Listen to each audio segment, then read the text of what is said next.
Hi friends, ఎల్లిపాయ కారం చేసుకుందాము. కొన్ని రెసిపీస్ ఎంత సింపుల్‌గా చేసుకుంటే అంత టేస్టీగా ఉంటాయి. ఎల్లిపాయ కారం వేడి వేడి అన్నంలో నెయ్యేసుకొని తింటే అల్టిమేట్ అని చెప్పవచ్చు.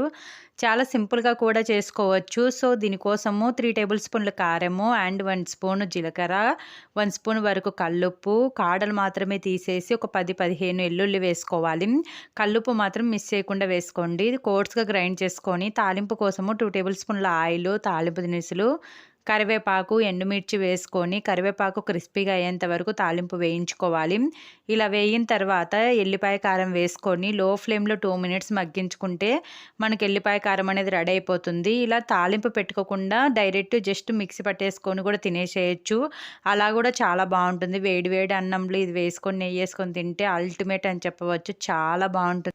కూరగాయలు ఏం లేనప్పుడు అండ్ స్పైసీగా తినాలనిపించినప్పుడు ఇలా ట్రై చేయండి. Thank you for watching friends.